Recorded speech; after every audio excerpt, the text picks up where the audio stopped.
Прийшли нові люди, вони хочуть самих елементарних речей. Вони хочуть жити в нормальній демократичній країні. Вони хочуть, щоб їхні голоси лічили, щоб вибори проходили справедливо. І вони хочуть їздити по всім світі ось без всяких обмежувань. Це нормальне покоління. Ніщо більше не свідчить про ситуацію з правами чоловіка в Україні, коли правоохоронці сидять в тюрмі. Все, більше нічого не треба тлумачити нікому. А у тебя там плюс 10 температура, а у тебя только одна майка там, и легкие это штаны там легкие, и ты просто колотишься от холода, и один, чем ты можешь согреться, это когда тебе дают вот эту ежу, и ты руки греешь об горбату, об чайка, об руки согреть. Какие новины там? Раз рассказали там, вот там, Тихановского выпустили, все так в шоку там, як так, что такое?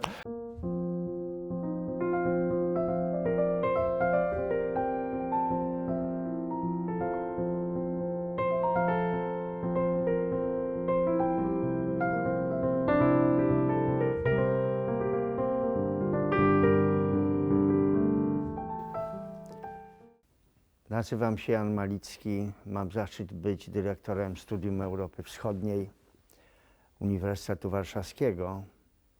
Rozpoczynamy nagranie filmu numer 11.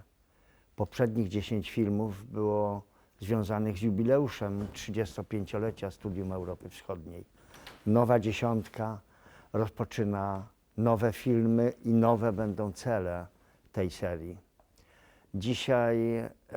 Dzisiaj mamy dzień nadzwyczajny i gościa nadzwyczajnego.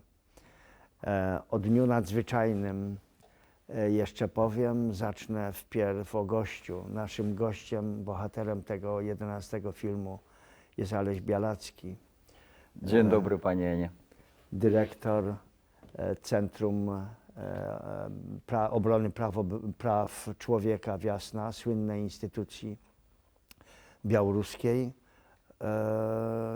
Człowiek, który w 2022 roku wspólnie z Rosyjskim Memoriałem i Centrum Praw Obywatelskich, ukraińską instytucją, ale on personalnie otrzymał pokojową Nagrodę Nobla. Zatem w tym filmie 11 rozpoczynamy serię od razu z noblistą. I teraz przejdę do daty.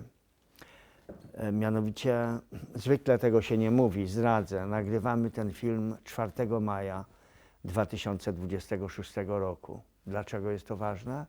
Dlatego, że wczoraj było Święto Narodowe 3 maja, Dzień Konstytucji i byłem na uroczystościach na Zamku Królewskim, gdzie Orderem Orła Białego został uhonorowany Andrzej Poczobut.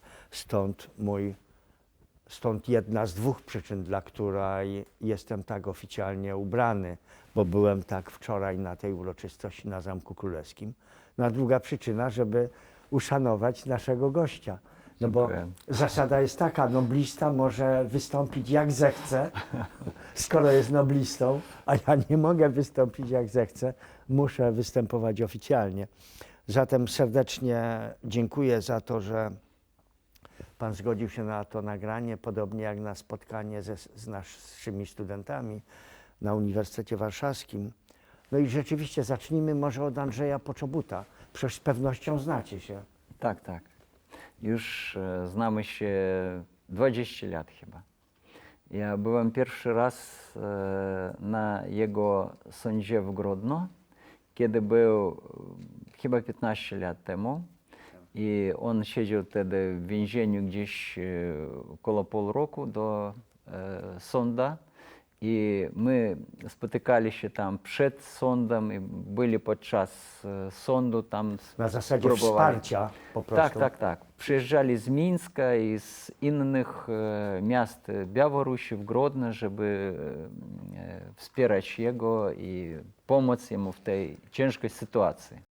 Czy rozumiem z tego, że na Białorusi macie taki sam zwyczaj jak u nas w Solidarności, że się jeździło, jeśli był proces czyjś, to się jeździło dla wsparcia? Tak było. Niestety teraz to jest po prostu już niemożliwe, bo teraz na Białorusi praktycznie istnieje taka twarda dyktatura i wszystkie te akty solidarności, to teraz prosto oni będą od razu pokarane władzami. Umówiłem się z moim znakomitym gościem, że po tym początku wspólnie po polsku, potem gość, kiedy zechce, przejdzie na język białoruski.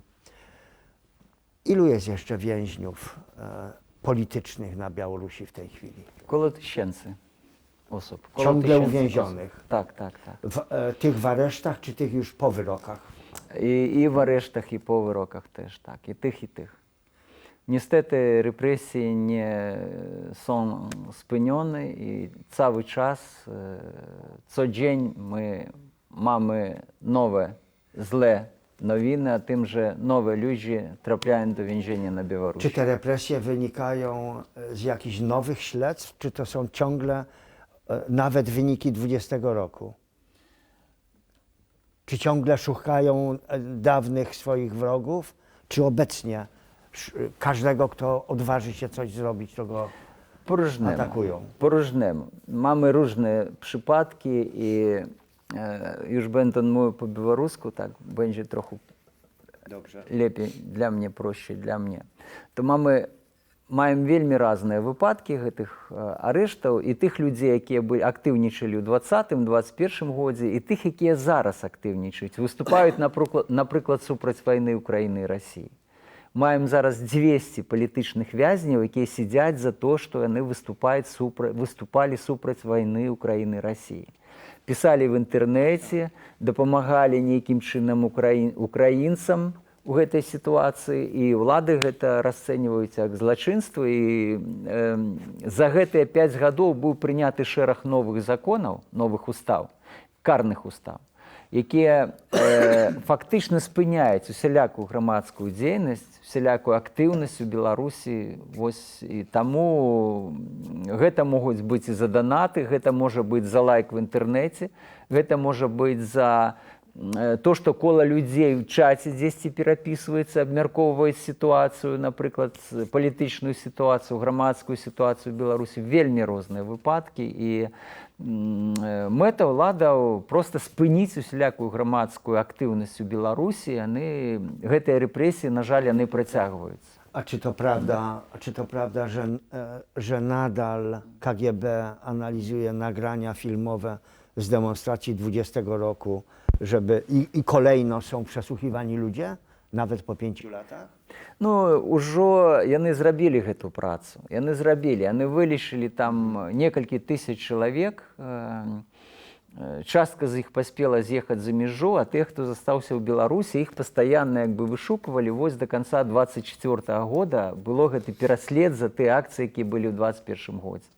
Але ёсць тэрмін адказнасці по гэтым крымінальным артыкулю, он 5 гадоў. І пасля 5 гадоў... Можна наново вручіць. Ну, фактычна, эта справа ўжо спынена. Все. Но яны ўсё роўна шукаюць там іншыя магчымасці. За інтэрнэт, яшчэ за што-небудзь. Таму, в прынцыпе, гэта машына рэпрэсія, якая была запущена ў 2020 годзе, она працягвае працаваць. Zdarza się przedłużanie wyroków. Так, гэта таксама праблема, бо маем такое крымінальнае заканадаўства, што калі ты сидзіш у турме і атрымліваеш якія-небудзь парушэнні, папярэджанні, парушэнні, і гэта расцэньваецца потым як злоснае непадпарадкаванне адміністрацыі калоніі, і гэта ёсць крымінальная адказнасць. Табе могуць дадаваць гэтыя тэрміны бесконца. Złośliwy opór wobec kierownictwa kolonii karnej. Ну, там за любую дробязь. Вось непачышчаныя чаравікі, не паголены, не павітаўся з адміністрацыяй калоніі, яшчэ штосьці не зрабіў. Все, гэтыя парушэнні яны выпісваюцца проста на раз, вось так. І цябе садзяць, значыць, тады ў штрафны ізалятар, цябе пазбаўляюць спатканняў, цябе пазбаўляюць перадач харчовых, і ты сидзіш проста увесь пад гэтым ціскам маральным, псіхалагічным, фізічным. Bać się cokolwiek zrobić, żeby znowu Ну і паглядзіце, які зараз выйшаў Анджай, схуднелы там, ён, вядома, весёлы, таму што 5 гадоў сидзець в турме там і выйсці зараз на волю, это як выйсці з этой газавай камеры на чыстае паветра. І ён бачыць сонца, зеленую траву, там, сям'ю, там, людзей, якія яго вітаюць. Яго адчуваю, ну, у мяне такое адчуванне, што яго зараз галава ідзе кругам просто, таму што я это па сабе ведаю першыя дні пасля вызвалення, калі ты там сидзіш увесь час пад прэсінгам, і у тебе один дзень падобны на другі, он фактычна такі самы, і гэта гадамі працягваецца все, то, канешне, зараз ён выйшаў, он просто, ну, такой прастрацыі, ну, але відавочна, што он аптымістычны, што яго не зламалі, што ён як бы захаваў свой стрыжань гэты ўнутраны, ну, это самае галоўнае. Я думаю, што пройдзе нейкі час, і ён прыйдзе ў сябе, ну, але гэта перажываюць практычна ўсе палітычныя вязні, якія выходзяць пасля доўгіх тэрмінаў знаходжання ў турме ў Беларусі, такі стрэс псіхалагічны. Вось. Ну і, в прынцыпе, добра, што гэты працэс пайшоў, што людзі пайшлі на волю, але, на жаль, далей працягваюцца арэшты, суды, затрыманні. Гэта рэпрэсіўная машына, она не спынілась. A w pańskim wypadku i kolegów jak było? Oni wypuścili pana, ale wyrok został skasowany? Ну, памілаванне так званае. Памілаванне, Да, так. нас памілавалі 13 снежня, грудня 25 года 123 асобы. І сярод іх быў я. Вось, хаця нам нічога, ніякіх папер не паказалі, не далі, нас вывезлі за мяжу без нашай згоды, нас выкінулі фактычна з Беларусі без тлумачэнняў, не даўшы на рукі ніякай паперы. Це pomiłowanie to po polsku znaczy ułaskawienie, od którego tak długo domagano się od Andrzeja Poczobuta, że jeśli wystąpi o pomiłowanie, to zostanie wypuszczony. Nie wiadomo, czy zostałby wypuszczony, ale tego się domagano. Ale my nie pisali. Żeby on się Proszenie o złamał. pomiłowanie ja nie pisał. Ja pytam o to dlatego, że jeśli na przykład kiedyś pan wróci na Białoruś, a jeszcze będzie reżim, czy pana nie aresztują za sam fakt? Могуць, таму што тэрмін яшчэ зняволення не скончыўся, мне сидзець трэба было яшчэ 5 гадоў. Вось у меня 10 гадоў тэрміна было, і якія ёсць падставы, калі я вярнуся, ці спынена эта крымінальная справа, ці яна дзейнічае, я не ведаю на сённяшні дзень. A to pomiłowanie nie zadziała wtedy? Цяжка сказаць. No dobrze. Цяжка сказаць. Мы ведалі выпадак вяртання Міколы Статкевіча, это адзін з палітычных лідараў беларускіх, які на мяжы адмовіўся выязджаць з Беларусі, і яго адразу вярнулі ў турму. Адразу. Хаця фармальна ён быў як бы памілаваны. Вот Так само як пан і коледzy. Так, ён быў толькі ў групе, ну, перад намі, якая была вызвалена ў верасні 25-го года. Вось яго фактычна вярнулі ў турму, і толькі праз 4 месяцы яго як бы зноў ужо з турмы аддалі жонцы пасля таго, як яго адбыўся там інсульт, ён моцна захварэў, там ледзь не памёр у этой турме. Вот, і аддалі фактычна хворага чалавека, забірай все. Такім чынам. Таму вяртацца ў Беларусь зараз нам проста небяспечна. Это датычыцца, дарэчы, тое самае Анджэя, вось, і мяне, і іншых палізняволеных. Зараз у Беларусі для нас это закрытая зона. Drogi gościu, moje pytanie było pytaniem teoretycznym. Ono nie miało na celu namawianie pana, żeby pan wracał. Tylko ja się zacząłem zastanawiać, jak działa reżimowe prawo. Jeśli można w ogóle, jeśli można rozsądnie używać pojęcia prawo reżimowe. Ну, это хутчэй, пан правильно сказал, это хутчэй обмен военнополонных, это просто обмен. Нас обменяли, вось як военнополонных, нас пазбавілі пашпартоў, дарэчы, пасля таго, як мы ўжо апынуліся за мяжою, аказалася, што у нас нашыя пашпарты ўжо несапраўдныя, вось, недзейсныя. Pan ma w tej chwili tak zwany, dawniej się mówiło, paszport nansenowski.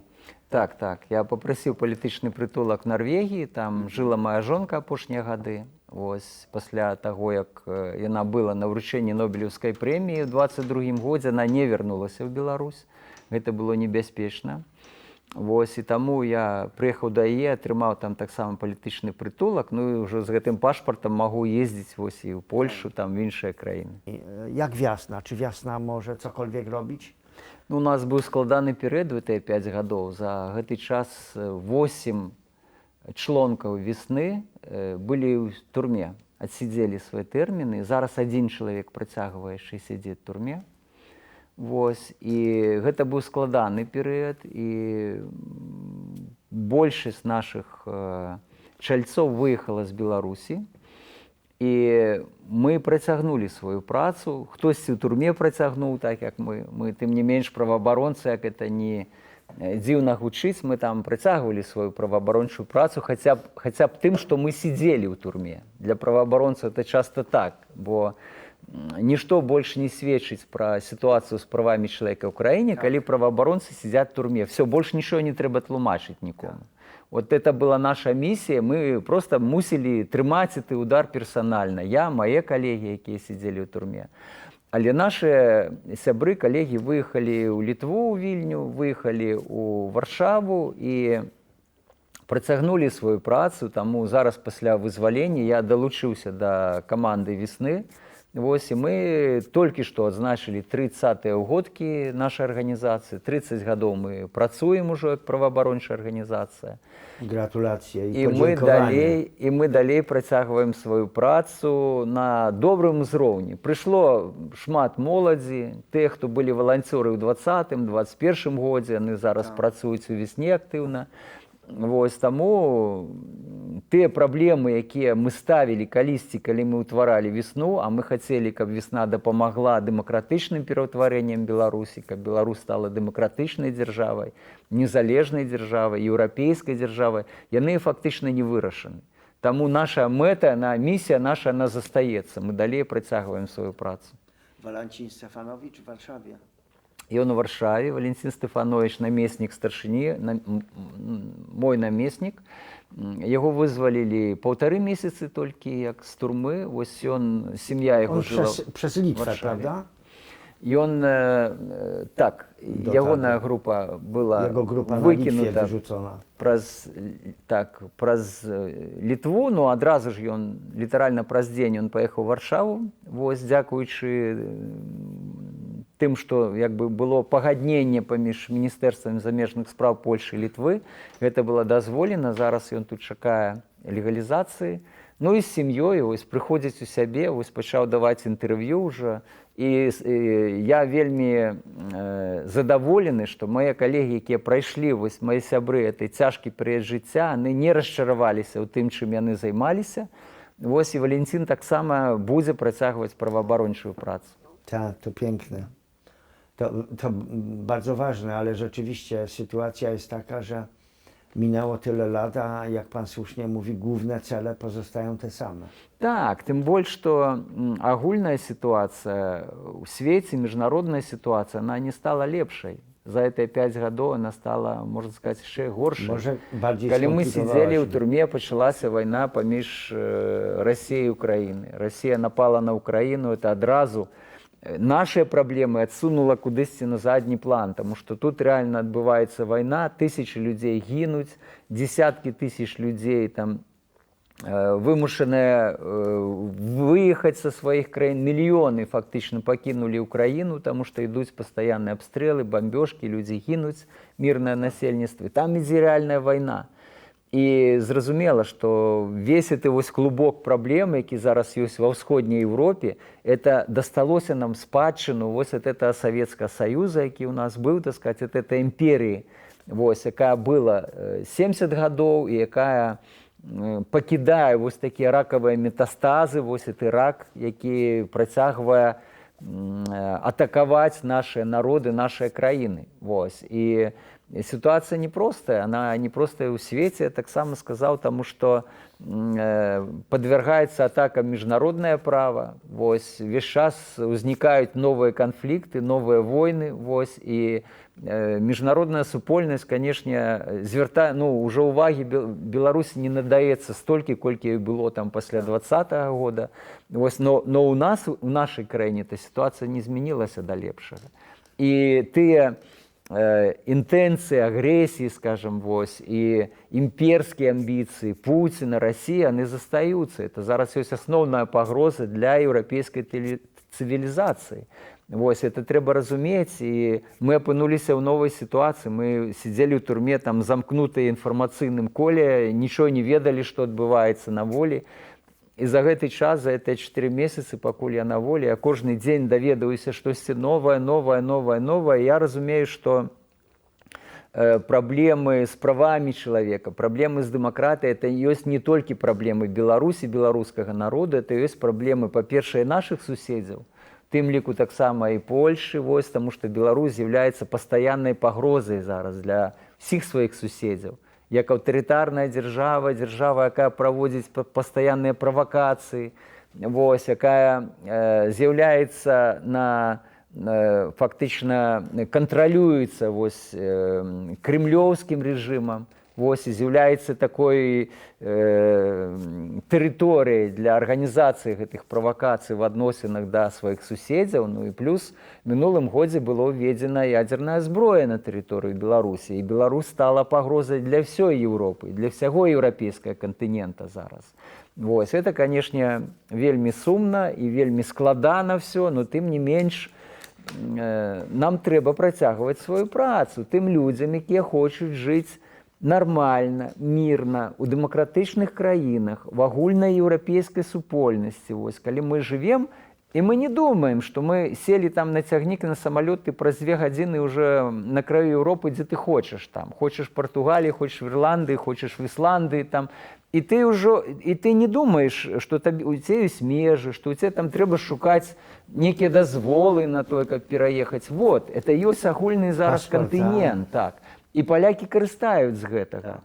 І, можа быць, некаторыя ўжо не цэняць гэта, лічаць, што так яно і патрэбна, тому што это ўжо доўгі перыяд жыцця, вось так вы жывеце, ў такіх нармальных стасунках. А мы гэтага яшчэ не маем, мы імкнемся да гэтага. Oni, Polacy, w znacznej mierze może nie tyle myślą, że to potrzebne, tylko myślą, że tak zawsze było i że tak musi być. Ну, так, насамрэч так было не заўсёды, No мы to это nie памятаем. zawsze było, Мы памятаем, як это bo to было. jest kwestia pokoleniowa przecież.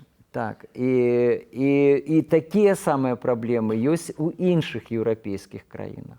Такія самыя. Яны, можа быць, іншыя там, но тым не менш, это сур'ёзны выклік усёй еўрапейскай супольнасці, то, што адбываецца в апошнія гады.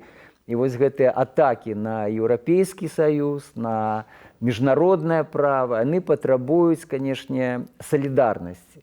Вось так, як такой же солидарности потребует белорусский народ. Это будет выгодно для всего Европейского Союза, безумовно, коли Беларусь стане европейской краиной.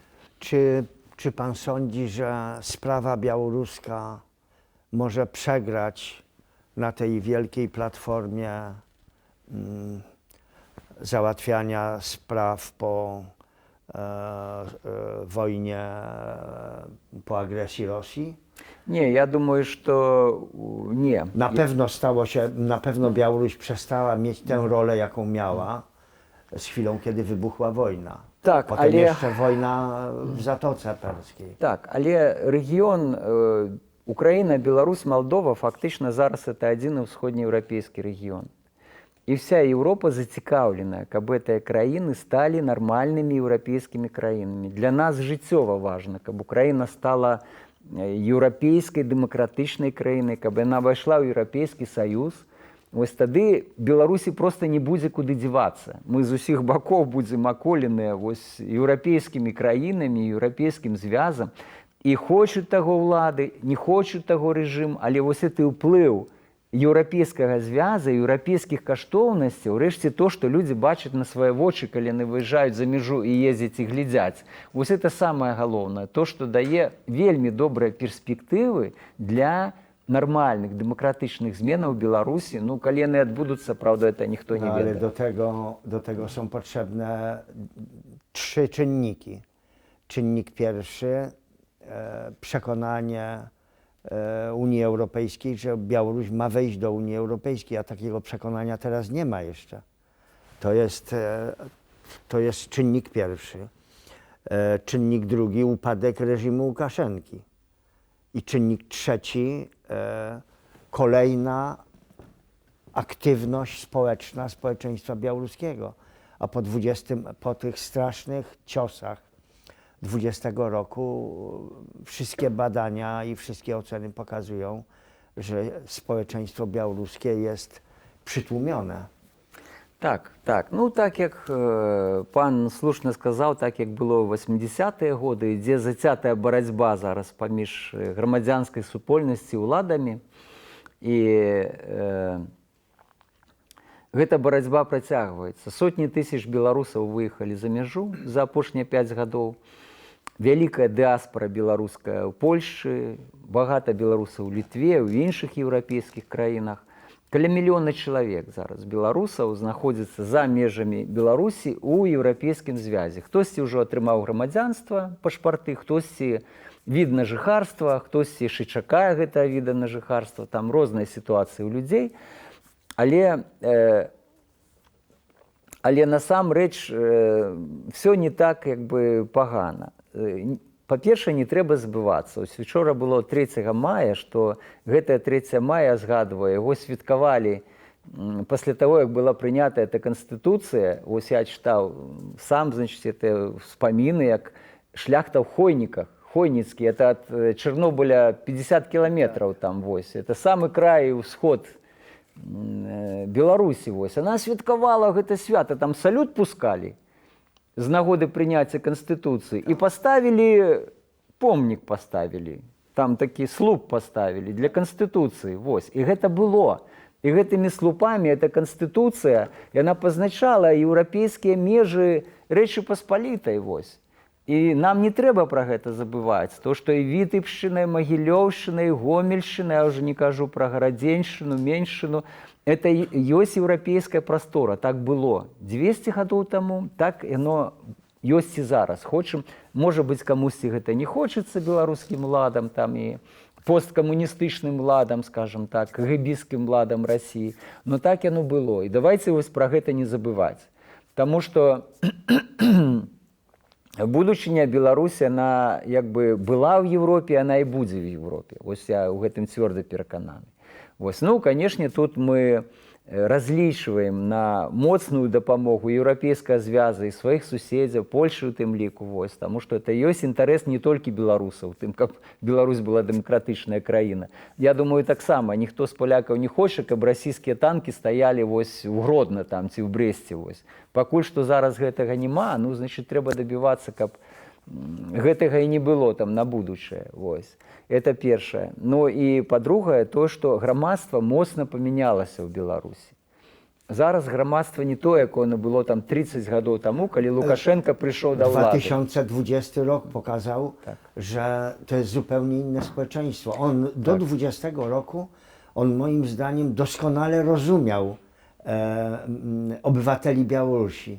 20 rok pokazał, że to jest już przepaść. Так, tak, tak. Просто вот это старое поколение. Выросły nowe pokolenia. Так, старое поколение адышло, прыйшлі новыя людзі, яны хочуць самых элементарных рэчаў. Яны хочуць жыць у нармальнай дэмакратычнай краіне. Яны хочуць, каб іхнія галасы лічылі, каб выбары праходзілі справядліва. Яны хочуць ездзіць па ўсім свеце вось, без всякіх абмежаванняў. Это нармальнае пакаленне. Pierwsze pokolenie, które zaczęło się wstydzić, że ma takiego przywódcę swojego kraju. Tak, tak. No i a dawne pokolenia, jak pan doskonale pamięta, na Białorusi było takie słynne sformułowanie, żeby tylko nie było wojny. No. I to powodowało, że dawne pokolenia godziły się na bardzo wiele, a te młode już nie. No tak, tak, tak. Постсавецкае пакаленне гэта адышло, і гэта ўлады гэта не заўважылі. Вот у чым праблема як бы сённяшняга рэжыма. То, што рэжым не змяніўся, он застаўся такім, якім ён быў. Стаў яшчэ больш рэпрэсіўным, яшчэ больш такім строгім, суровым, а людзі сталі іншыя. І вось это як бы не адпаведнасць грамадства і ўладаў, яна dać wreszcie reszt wynik normalny. W Polsce chyba największym przedsięwzięciem to jest program imienia Kalinowskiego, który Polska robi, który powstał w 2006 roku, kiedy kandydatem Zjednoczonych Sił Demokratycznych był Aleksander Milinkiewicz. którego znamy, cenimy, życzymy zdrowia. I wtedy zostały sfałszowane wybory i nam się wydawało, że to najgorsze fałszerstwo, jakie możliwe. No ale w każdym razie program Kalinowskiego to jest taki wzorcowy przykład pomocy, jaki my robimy. Kiedy wtedy z Aleksandrem Milinkiewiczem zastanawialiśmy się, właściwie on się zastanawiał, bo miał szereg propozycji, gdzie robić taki program stypendialny. Mój argument, żeby to było w Polsce, był taki, że jeśli jego absolwenci czy stypendyści będą w Polsce, to w Polsce wszyscy tą Białorusią się interesują, wiedzą gdzie jest blisko i gdyby doszło do zmiany władzy, to ci absolwenci będą wracać. A jeśli oni by żyli we Франции, Holandii czy Hiszpanii, to nigdy nie wrócą po prostu. Так. Ну, это была і ёсць карысная праграма. Яна сапраўды дапамагае маладым людзям, якія хочуць атрымаць незалежную дэмакратычную адукацыю, атрымаць гэтую адукацыю ў Польшчы. Это вельмі важная праграма. Праз яе прайшло сотні, калі не тысячы беларускіх студэнтаў за гэты час. І гэта адзін з накірункаў вось такой дапамогі, якая нам вельмі патрэбна. Таму што нам патрэбна, безумоўна, новыя кадры, новае пакаленне, новыя людзі, якія прафесіяналы, якія маглі бы пераняць сітуацыю, калі сітуацыя ў Беларусі зменіцца, і дапамагчы вось гэтым дэмакратычным зменам у краіне. Я бы згадаў тут таксама інфармацыйныя праграмы, якія ўжо шмат гадоў падтрымліваюцца Польшай. Гэта і радыёрацыя незалежная, гэта і канал тэлевізійны Белсат. Вось, і гэта іншыя навучальныя стажыроўкі, навучанні, якія таксама аказваліся вось па іншых каналах. Цэнтрам студыяў беларускіх. Так. І улічваючы тое, што зараз вельмі багата выехала сюды беларусаў пасля 2020 года, это вось тыя шматлікія беларускія ініцыятывы, якія таксама атрымліваюць дапамогу з боку польскага ўрада вось, для сваёй працы, для легалізацыі. Это і выдавецтвы, гэта і мастацкія гурты, это і палітыкі, это і грамадскія дзеячы. Урэшце рэшт, это і весна, вось праваабарончы цэнтр «Весна». Мы таксама ў Варшаве ўжо абвясцілі пра адкрыццё тут пляцоўкі і будзем працаваць і ў Вільні, і ў Варшаве. І гэта ёсць вось тая дапамога, якая нам вельмі патрэбна. І я заўсёды пра гэта казаў, кажу, што лепш патраціць там 1 злоты на адукацыю, чым потым патраціць 100 злотых на тое, каб пабудаваць там сцяну ці там купіць яшчэ нейкай зброі для того, каб бараніцца там супраць тых, хто на цябе там будзе нападаць. Лепей адукоўваць, лепей укладаць грошы ў культуру. Stać nie na zachodniej granicy Białorusi, ale na wschodniej granicy Białorusi. No ale do tego musi zniknąć reżim. Chcę na chwileczkę jeszcze wrócić, rozmawiając w końcu z noblistą, ale z wieloletnim więźniem politycznym. Chcę wrócić do tego, co już pan wspominał, czyli do warunków więziennych. Warunki w czasie śledztwa? Czy były możliwe odwiedziny? Падчас следства не. Толькі пасля заканчэння следства вось далі мне адно спатканне з жонкай. Мы адзін раз з ёй спатыкаліся вось за гэты час. Так, у нас было одно спатканне. Падчас следства не. Spacer w czasie. A gdzie, w śledztwie gdzie pan siedział? У Мінску. Так званая Валадарка. Валадарка, Да, так. это старая вельмі турма, пабудаваная яшчэ за царом, царскія часы. Ile osób w celi? Там сидзелі яшчэ паўстанцы 63-го года. Она мае вялікую гісторыю, гэтая турма. Brawo. І рэпрэсаваныя ў 37-м годзе, тых, каго парастрэльвалі, потым там беларускіх тых забіялі. паэтаў, пісьменнікаў, так, і тых, каго прывозілі туды пасля Tam ci leżą 39-го w года. kuropatach. Пасля 39-го года, каго прывозілі туды з заходняй Беларусі, таксама з Польшы, там таксама сидзелі ў гэтай турме. І падчас немцаў там сидзелі падпольшчыкі, тыя, хто ваявалі супраць немцаў, там і партызаны. Эта турма мае такія сцены Drogi намоленыя, скажем, сцены. І мы апынуліся чарговым пакаленнем, якое хадзіла тымі самымі сцежкамі, якія хадзілі там нашыя класікі беларускія.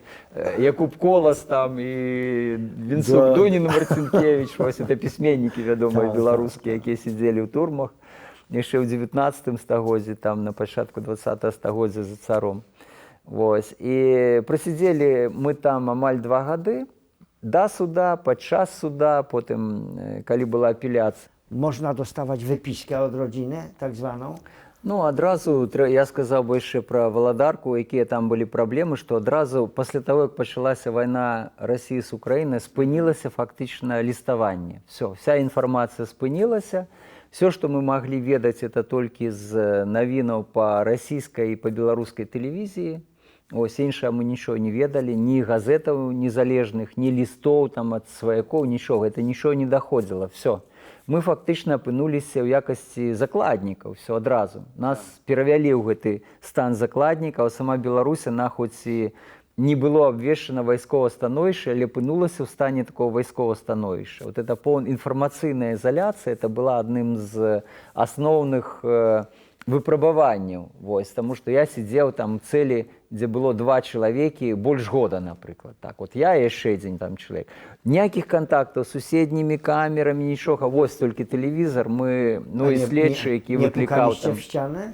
Не, там побач карцер быў, а з другого боку таксама камеры, дзе трымалі прыгавораных да смяротнага пакарання таксама, і там, ну, як бы быў такі, яшчэ сидзеў міліцыянт там пасля іх. Мы сидзелі ў поўнай ізаляцыі вось в этих хатах і в этих камерах. Это была адна з асноўных вот таких выклікаў. У Горках там былі іншыя праблемы. Там былі вось гэтыя штрафныя ізалятары, карцары, дзе холад. Ось самое там такое выпрабаванне. Зараз-то ўжо там праблемы там з ежай, напрыклад, ну, нема, там голода нема. Раней яшчэ голадам марылі. Зараз-то голода не. Ну, каша ёсць, ну, ты хочаш, не хочаш, ты эту кашу там вот ешь. Каша ёсць, хлеб ёсць, всё, і ты ўжо як бы что-то ёсць. Ну, выбор такі вот. Каша і хлеб, все, там больше, ну, супа яшчэ. Так, ну, але не голод. Але не голод, але холод это все. Холодом яны даставалі, яны просто конкретно мучылі і нас, і іншых зняволеных холодом. Бо калі садзяць у карцера, а у цябе там плюс 10 тэмпература, а у цябе толькі одна майка там і лёгкія это штаны там лёгкія, і ты просто колотишься ад холода, і адзінае, чым ты можаш сагрэцца, это калі табе даюць вот эту ежу, і ты руки грэеш аб гарбату, аб чай, каб руки сагрэць. Все.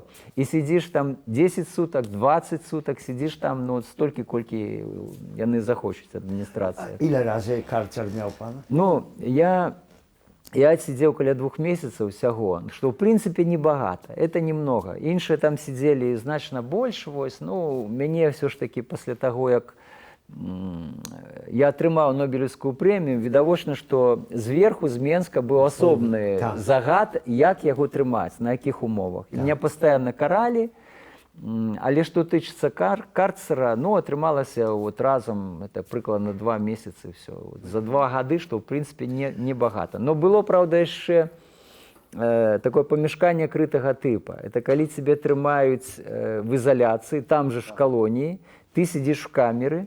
Вось, таму што в колонии ж мы в отрядах живем. Там вялізныя такія інтэрнаты, по 100 чалавек в этих отрядах, ты ходзіш на працу, у лазню, у клуб, яшчэ кудысьці цябе возяць.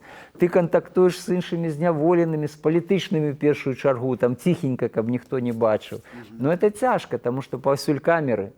І камеры, зараз все ў камерах. Это не так, як калісь вы сидзелі, і я свой першы тэрмін сидзеў, калі камер практычна не было. Зараз камеры стаяць паўсюль. Яны стаяць у калідорах, яны стаяць в сталовай, на працы, там, на вуліцы, там павсюль, там сотні камер. Вось, і кожны твой крок там фіксуецца фактычна. Таму знайсці месца, дзе ты можаш з палітычным перагаварыць, это мы ўжо ведалі. Там можна, там, ну, дзе такія зоны слепыя. Слепыя зоны. Во, і ловімся там, як мы казалі, ловімся, сустракаемся, хуценька, тык-тык-тык, перагаварылі, там, якія навіны там. Раз расказалі, там, вот, там, Тихановского выпустили. А, все так в шоку, там, як так, что такое? Ну, вот таким чынам мы контактовали паміж сабой, палізняволеныя. А калі ты сидишь у гэтым памяшканні крытага тыпу ПКТ так званага, там ніякіх кантактаў. Там ты абмежаваны, паўнейшая ізаляцыя, вось такая же, про якую я расказваў у СІЗА. І ты там, ну, у мяне паўгады было. Паўгады яны трымалі в этой поўнай ізаляцыі. І, канешне, калі ты потым выходзіш в эту калонію, дык табе здаецца, што ты ўжо так, ну, свет убачыў. Ну, што багата людзей, там, кантакты нейкія, там, хтосьці табе дапамагае, могуць тебе там гарбатай напаіць, напрыклад. А там же ty siedzisz, все, tam ніяких kontaktów, niczego, nic To nie teraz ma. jeszcze zadam pytanie, które a propos treści tej rozmowy może się wydać dziwne naszym widzom, ale to przynajmniej dla mnie i dla moich kolegów było bardzo ważne. Biblioteka. Czy Бібліятэка mieliście książki? меў. Я не чытаў там вельмі багата. Па-першае, таму што нас прымушалі працаваць. І Właśnie, o to chciałem zapytać. Jaką pracę w Gorkach wykonywał laureat Nagrody Nobla? я працаваў у дрэваапрацоўчым цеху. Там побач быў тартак, дзе яны пілавалі, Але- бярвенне распускалі на дошкі. А мы гэтыя дошкі ўжо ў гэтым цеху, там рабілі планкі, рэйкі, брусы, просто дошку. Там ты не маеш выбара, хочаш працуй, хочаш не працуй. Не, толькі як бы абавязкова. Калі не працуеш, ці адразу караюць і вельмі строга. Там дадаюць вось гэтыя дадатковыя гады тады яшчэ там вось да твайго зняволення. Вось, і у мяне быў знаёмы палітычны, яму далі 3 гады, ён адмовіўся працаваць, яму яшчэ год дабавілі, а потым яшчэ год. Ён адсидзеў 5 гадоў, вось, ну, таму што ён адмаўляўся працаваць. Але апошні год ужо пашоў працаваць, уже разам мы там працавалі з гэтымі дошкамі. Вось, і я чытаў, бібліятэка была невялікая, але, ну, сыходзячы з таго, што мне там адной кніжкі хапала на 2 тыдні дзесьці, ну, за месяц я прачытаў там 2-3 кніжкі, скажам, то, в прынцыпе, выбраць можна было што, і гэта была в асноўным беларуская класіка, Літаратура беларускіх пісьменнікаў, якія, некаторыя, частка з іх былі мае знаёмыя, но это старэйшае пакаленне, скажам, якіх я ведаў яшчэ, як быў малады, там, мне было там 25 гадоў, ім уже там, ну, по 50, по 60, скажем так. І яны класікі зараз, это ўжо пакаленне адышло. Але мне прыемна было чытаць гэтыя кнігі, вспамінаць гэтых людзей і перачытываць, таму што я фактычна это все чытаў раней, ну, калі быў студэнтам, там, пасля студэнцкія часы, а зараз просто перачытываю вось гэту добрую беларускую класічную літаратуру і, ну, атрымліваў вот это великое задавальненне. Tak. Kiedy mówimy o więzieniu, nie chcę, żeby zapomnieć o pewnym ważnym elemencie, który nie to, że dla wszystkich Polaków, ale przynajmniej dla mnie i mnie podobnych jest bardzo ważne. Teraz cały czas mówiliśmy o tym uwięzieniu 20 roku. Natomiast do poprzedniego doszło dlatego, że z Ministerstwa Finansów Rzeczypospolitej Polskiej przekazano w końcu i wtedy reżimowego państwa Białoruś przekazano informacje, które spowodowały uwięzienie Alesia Białackiego, późniejszego noblisty. I to, że takie same informacje przekazała Litwa, nie jest dla mnie żadnym pocieszeniem, bo dla mnie jako Polaka jest to po prostu wstyd. Więc publicznie mówię do mojego znakomitego gościa, że to dla mnie i dla takich jak ja jest to po prostu wstyd, że coś takiego się stało. Ну, я адразу, калі я як бы цвяроза ацэньваю эту сітуацыю і не меў крыўды адразу ні да кога, таму што зразумела, што і Польша, і Літва ставіліся да Беларусі як, ну, да суседа, добрага суседа. І абмен гэтай інфармацыі, ён як бы не меў нічого кепскага, это высвятленне якраз вось гэтых падаткавых махінацый, выплаты падаткаў, тое, што в Еўропе зараз это адкрыта фактычна. Это робіцца, это под контролем, и это правильно, таму што вось гэта хаванне падаткаў, это не самае лепшае, што ёсць. Powiem taką rzecz. Gdyby Ministerstwo Finansów zapytało Jana Malickiego, Studium Europy Wschodniej albo kogokolwiek z podobnymi kwalifikacjami, my natychmiast byśmy dali ostrzeżenie, że należy być ostrożnym. Po prostu. Ну, на те часы вот где-то что-то упустили. Был таки давер до беларускага ўраду, что это вот пагадненне, оно працуе супраць тых, хто хавае падаткі, что ніхто не подумаў, что оно может быть выкарыстана супраць апанентаў беларускай улады, самой беларускай улады. Вось. І, канешне, як бы я расцэньваю это, ну, як такое папушчэнне, ну, як бы просто недагляд. Вот не дагледзелі, да, што такое можа быць. Ну, трэба сказаць, што пасля этого былі зробленыя высновы, як польскім радам, так і літоўскім. І вось гэтая перадача інфармацыі бескантрольная, яна спынілася пасля гэтага. Вось, пачала это все кантралявацца сітуацыя, таму што ўрэшце рэшт урады зразумелі, і там те, хто давалі дазвол на этой рахункі, яны зразумелі, з кім яны маюць справу. Што это аўтарытарны рэжым, што это рэжым, які садзіць сваіх там грамадзян за то, што яны займаюцца грамадскай дзейнасцю, ні за што іншае. Вось. І ўрэшце рэшт это папярэджанне, оно, ну, я лічу, што оно таксама было важным, вось, для нас і для вашага грамадства, каб было большае разуменне, што адбываецца за межамі там праз Буг на ўсход. Вось. Таму як было, так і было. Я лічу, што это, ведаеце, як бывае часам, ну, таке, як это называецца, такі дружественны агонь, да? Калі трапляюць камусьці тым, з кім ты разам, як быццам бы, ну, трапляюць як бы людзі пад ось такія непрыемнасці. Ну, патрапіў я ў гэтую сітуацыю, але зразумела, што галоўнай прычынай вось майго увязнення гэта быў беларускі рэжым. Это не там, это не, скажем, улады там Польши ці там грамадства там Літвы. Tak. Jaka będzie przyszłość reżimu białoruskiego? Jak pan ocenia? Упадзе рэжым. Я перакананы, што вот калі ніхто гэтага сказаць не можа, я думаю, што таксама і ў Польшы ніхто не мог сказаць, калі адбудуцца тыя змены, якія ўрэшце адбыліся ў 89-м годзе.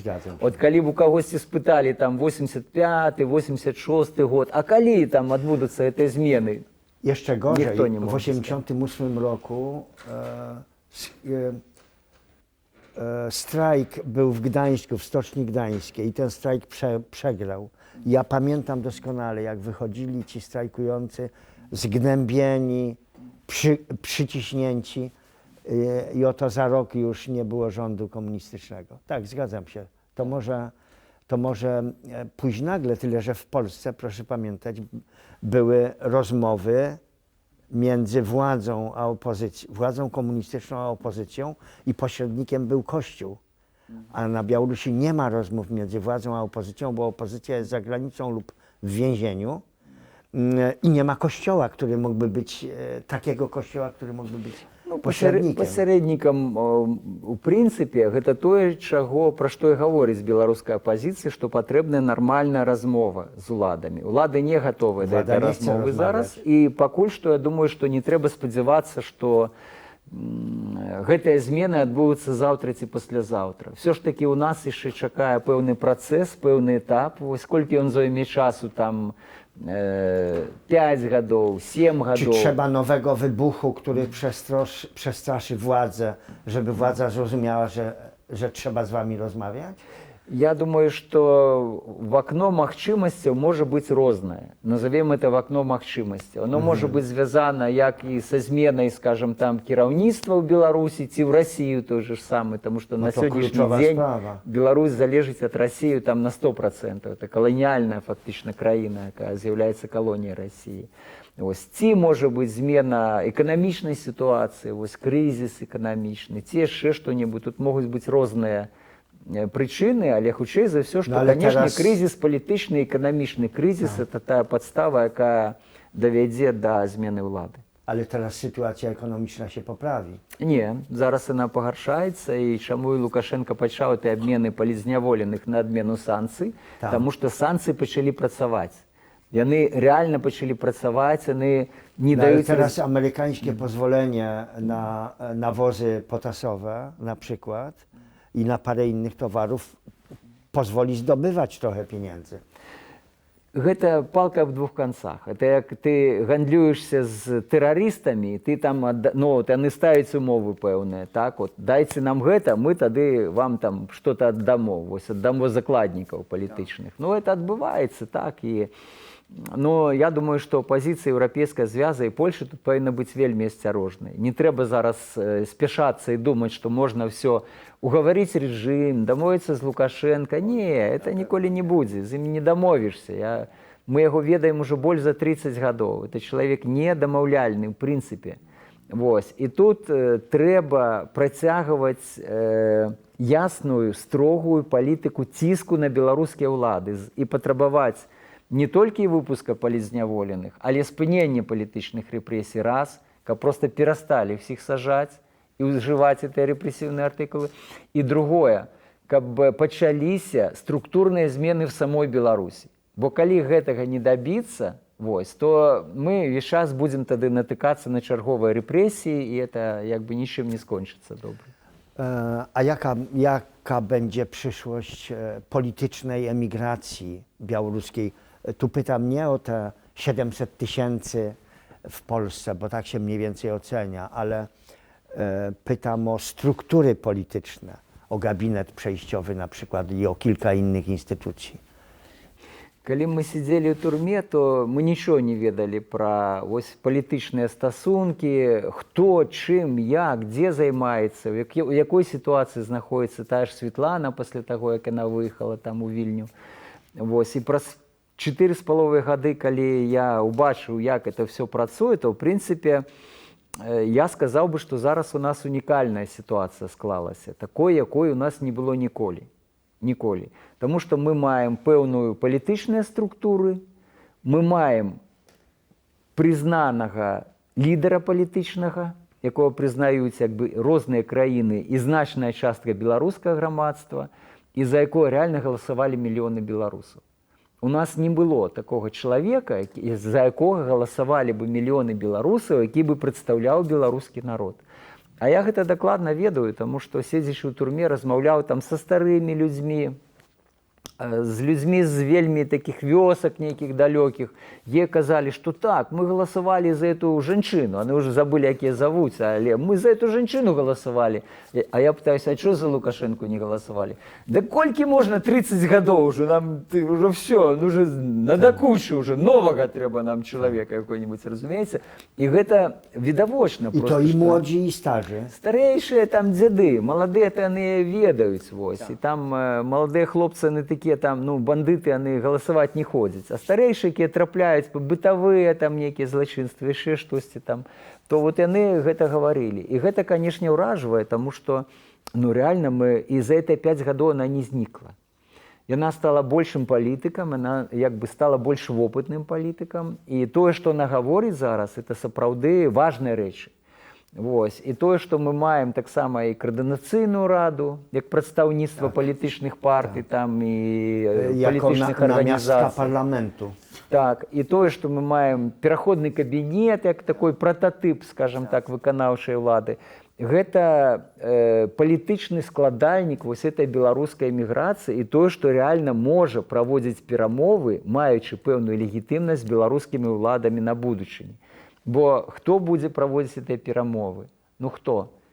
Ну, з беларускага боку, з дэмакратычнага боку. Хто мае гэтую легітымнасць? Да ніхто. Вось апроч, так сказаць, тых структур, якія зараз у нас ёсць. Это вельмі важна. Бо былі перыяды, калі ў нас за мяжу траплялі, былі выкінутыя там іншыя палітычныя дзеячы. Я згадываю Семён Шарэцкі, это старшыня Верхоўнага Савета, які з Лукашенко ўступіў у канфлікт і ў 96-м годзе быў вымушаны выехаць. Ну, праз год ён фактычна знік. Праз год ён знік, як палітыка яго не стала. Вось. І тое, што зараз Светлана захавалася і працягвае актыўную працу, это вельмі багата як бы каштуе, і гэта трэба цэніць. Але апроч яе ёсць багата всякіх ініцыятыў, грамадскіх ініцыятыў, праваабарончых ініцыятыў, культурных ініцыятыў, моладзевых ініцыятыў. І гэта таксама вельмі важна, выдавецкіх ініцыятыў, то, што беларускае грамадства жыве. Зараз от жыццё за мяжою, оно значна больш актыўнейшае, чым самой Беларусі. Такі от дзіўны такі як бы час, там все прыбіта, закатана асфальтам фактычна, нічога не варушыцца.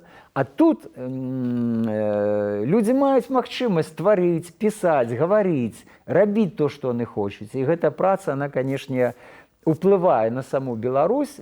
Дарэчы, у чым No właśnie, na ile to jest znane na Białorusi? дастаткова вядомае, таму што працуюць сацыяльныя сеткі, працуе інфармацыя, і людзі ў Беларусі гэтую інфармацыю атрымліваюць. Ця ўлады ставяць пэўныя прыпоны, там, записываюць в экстрэмісты любых актывістаў, там, вось, я экстрэміст, там, іншыя экстрэмісты, вось, і ўжо, напрыклад, калі ты чытаеш сайт праваабарончага цэнтра «Весна» і знаходзіць тэлефоне, гэта адміністрацыйнае пакаранне, тебе могуць пасадзіць на 15 сутак, ці даць табе штраф вялікі, там, кару. Вось. А калі ты яшчэ напісаў штосьці там на сайт «Весна», што я вот хочу вам то і то сказаць, это ўжо крымінальная адказнасць. Канешне, ўлады абмяжоўваюць эту актыўнасць, але тым не менш інфармацыя трапляе. І беларусы, як тыя партызаны, яны умеюць хаваць гэтыя тэлефоны, кантакты, і там сотні тысяч беларусаў зараз карыстаюць эту інфармацыю. Это вельмі важны момант, няма такой жалезнай заслоны і сцяны, якая была ў 80-х. Ну, Jakie plany osobiste? Прывесці здароўе ў парадак у бліжэйшыя месяцы. І я фактычна ўжо працягваю праваабарончую працу, працягваю працу нобелеўскага лаўрэата, таму што той шэраг пытанняў і кола тых праблемаў, якія зараз, па-першае, людзі пытаюцца, па-другае, якія магу на штосьці паўплываць, ён стаў шырэйшым. Вось. Дзеля гэтага тут у Польшы будзе заснаваная фундацыя Леся Біляцкага. Ось я буду працаваць як праваабаронца ў праваабарончым цэнтры, але і фундацыя Леся Біляцкага будзе займацца колам ужо пытанняў, якія датычацца, ну, скажем так, адказнасці нобелеўскага лаўрэата. Адпаведна, і жыць я буду фактычна, ну, паміж трох гарадоў. Разам з жонкай мы так ужо абмеркавалі гэта, вырашылі, што это будзе Осло, Норвегія, это будзе Варшава, это Вільня. Таму што это для нас важныя цэнтры. Вільня, Варшава, тут багата беларусаў, багата кантактаў, шмат... Тут вырашаецца лёс Беларусі, скажем так. Але в Осло там, ну, я маю палітычны прытулак, то пэўна, што пэўную частку, якая датычыцца там нобелеўскай працы непасрэдна, я буду рабіць там. Wszystkie punkty, które chciałem poruszyć z moim rozmówcą, prawie żadnego z nich nie poruszyłem, a jednak uważam, że to była wspaniała rozmowa. Ufam, że nasi wykładowcy, studenci i nasi widzowie również będą z tej rozmowy zadowoleni. Serdecznie panu dziękuję za rozmowę. Bardzo, panie profesorze.